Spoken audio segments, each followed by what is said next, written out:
So in the previous video or spermatogenesis part 1, we learned about the process of spermatogenesis. We learned what happens during spermatogenesis, what is spermatogenesis, when does spermatogenesis take place, and where does spermatogenesis take place. Spermatogenesis process begins with puberty and ends at a very old age. But here's the thing. Spermatogenesis doesn't just take place on its own. There are hormones that are responsible for the process of sperm formation. In this particular video, we are going to figure out or learn about the hormones that influence the process of spermatogenesis. First things first, let's look at few glands that produce these hormones. So here's your hypothalamus. It is called so because it is present below thalamus, so called hypothalamus. To this hypothalamus, with the help of a stalk, pituitary gland is connected. This is the anterior lobe of pituitary gland and this is the posterior lobe of pituitary gland. Hypothalamus contains special neurons that can produce hormones. The types of hormones produced by these special neurons are releasing hormones and inhibitory hormones. So hypothalamus produces two types of hormones, releasing hormone and inhibitory hormone. Releasing hormone promotes the release of hormone from anterior pituitary. Inhibitory hormone inhibits or depromotes the release of hormone by anterior pituitary. If you don't get what releasing hormones are, inhibitory hormones are, no worries because they are actually the titles under the topic of endocrine system.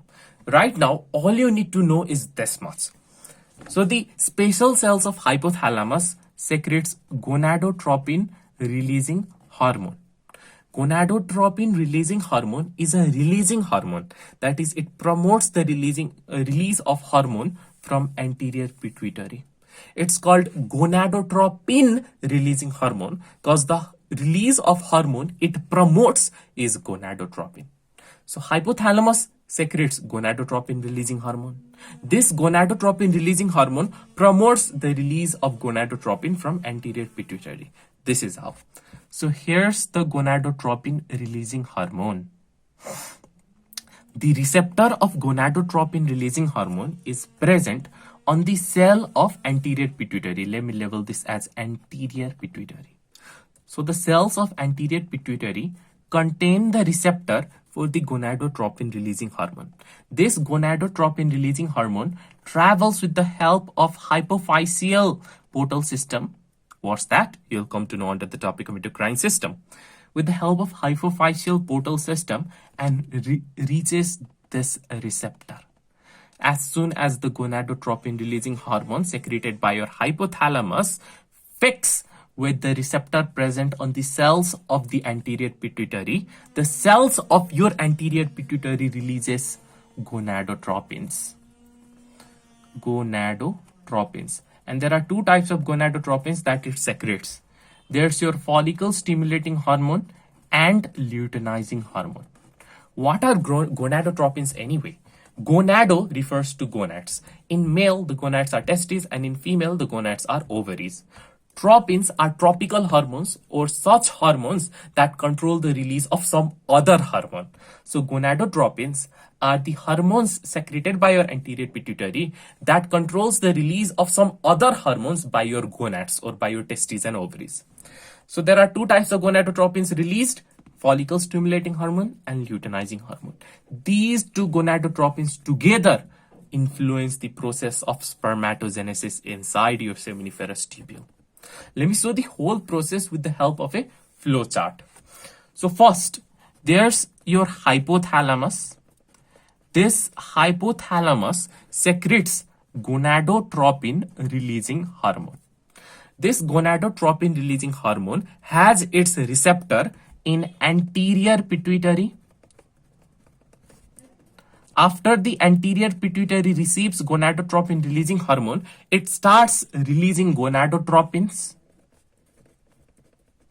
These gonadotropins are of two types. There's your follicle stimulating hormone and luteinizing hormone. Both follicle stimulating hormone and luteinizing hormone have their receptors in testes. With the help of the gonadotropins, testes can finally start the process of spermatogenesis, or the process of formation of sperm. As soon as the process of formation of sperm starts, a negative feedback is sent to hypothalamus, which in turn decreases the release of gonadotropin releasing hormone, which in turn decreases the release of gonadotropins by anterior pituitary.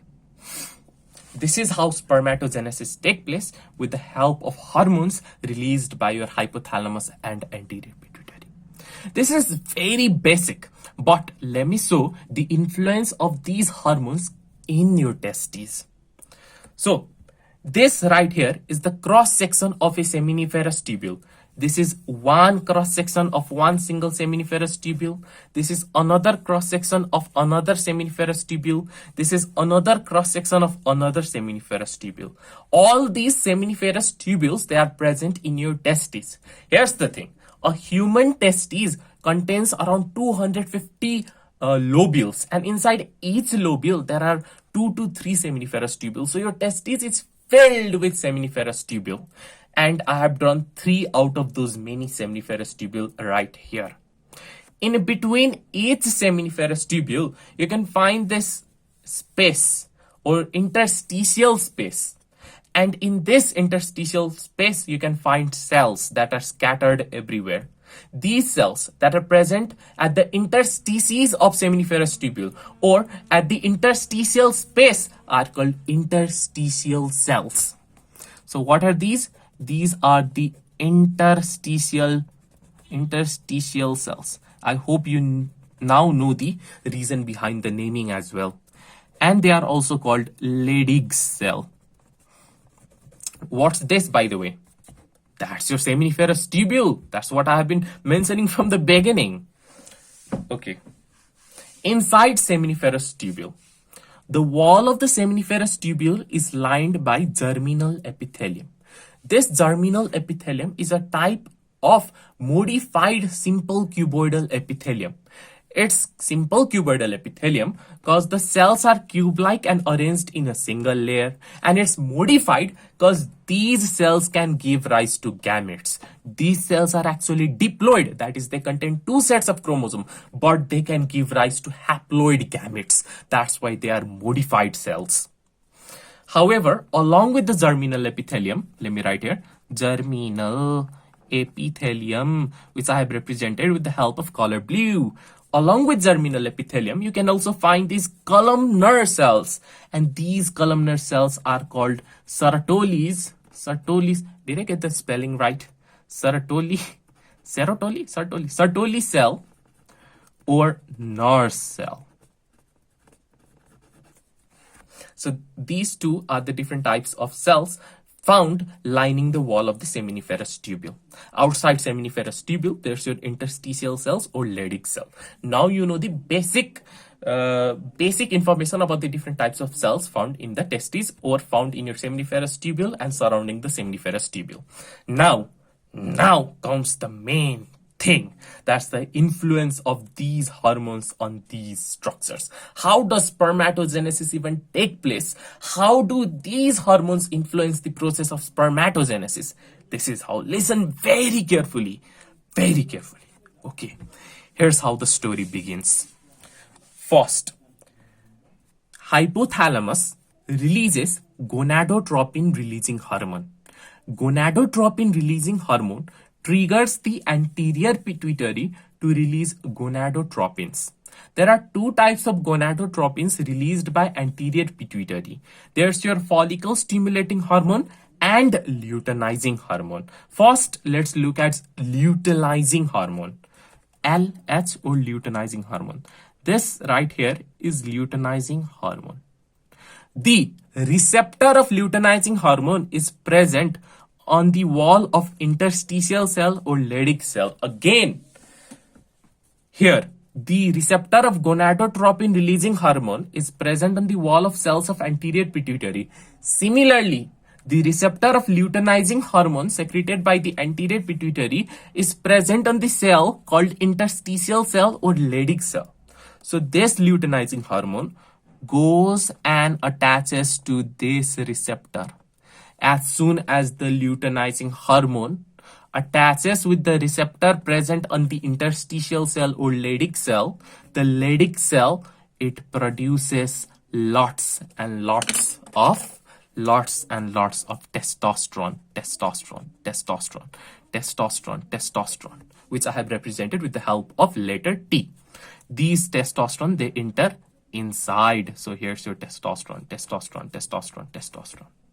And I repeat, it is the testosterone which is responsible for the process of spermatogenesis. In your lower grades, you might have already learned testosterone has two major functions: primary sexual development and secondary sexual development. Under secondary sexual development comes your maturity, development of heavy voice, coarse voice, armpit hair, pubic hair, development of sex organs, and all that stuff. But the primary sexual development is sperm formation. So it is the testosterone that allows sperm formation in seminiferous tubule. You need testosterone for the formation of sperm. So okay, fine. Luteinizing hormone went, attached with the receptor present on the Leydig cell. Testosterone is produced. Testosterone now influences the process of spermatogenesis. We are done. Happy. Over. Then what's the function of follicle stimulating hormone? Why do we even need follicle stimulating hormone? We need it, and here's the reason why. Similar to luteinizing hormone, follicle stimulating hormone also has a receptor. So here's your follicle stimulating hormone. The receptor of follicle stimulating hormone is present actually on Sertoli cell. So on Sertoli cell, you can find the receptor for follicle stimulating hormone. As soon as the follicle stimulating hormone attaches with the receptor present on the Sertoli cell produces protein, and this protein is called ABP, or androgen binding protein. It's a protein. It's a binding protein. That means it binds with something. It connects with something. And it's an androgen binding protein. That means it connects with androgen. And testosterone is an androgen. So ABP does nothing but binds with lots and lots of testosterone. So here's your androgen binding protein, which is formed by Sertoli cell upon the influence of follicle stimulating hormone. To this androgen binding protein, lots and lots of testosterone binds, just like this. So what's the advantage? The advantage is that with testosterone binding to androgen binding protein, the concentration of testosterone increases. And with the increase in concentration of testosterone, spermatogenesis process can take place even better, even easily. That's why androgen binding protein, which is produced by Sertoli cell, is important. Once the criteria of testosterone is met, the process of spermatogenesis or the process of sperm generation starts.